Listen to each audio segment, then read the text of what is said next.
Et chaque année, les enfants écrivent au Père Noël. Fidèle depuis 50 ans, un bureau de poste en France célèbre la fête en répondant à des centaines de milliers de lettres.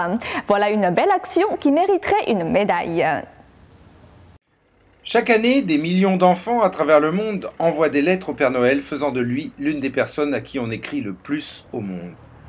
Depuis 50 ans, un bureau de poste en France a toujours donné un coup de main, répondant à des centaines de milliers de requêtes envoyées au Père Noël à chaque saison de Noël. Connus comme les secrétaires du Père Noël, ce sont les seules personnes en France autorisées à ouvrir les lettres adressées au Père Noël. Et même si la lettre est adressée au pôle Nord, elle arrive quand même ici. Tant que l'enfant écrit avant le 21 décembre et fournit ses coordonnées, il recevra toujours une réponse.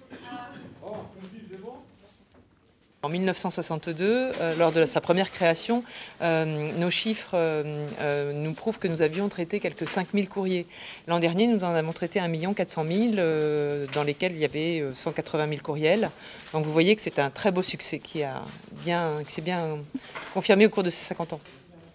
Les enfants ajoutent souvent des photos des jouets qu'ils désirent et parfois ils écrivent des poèmes. Un petit garçon appelé Geoffrey a été conciliant dans sa demande d'un robot. Si tu ne veux pas que tes lutins construisent ça, prends des sous et donne-moi le prix du robot en liquide. C'est tout ce que je demande, Père Noël. Peux-tu demander à tes lutins à présent de construire ce jouet? Cette année, un livre intitulé « Cher Père Noël », retraçant l'histoire du Père Noël au fil des temps, a été publié et rassemble un grand nombre des plus belles lettres.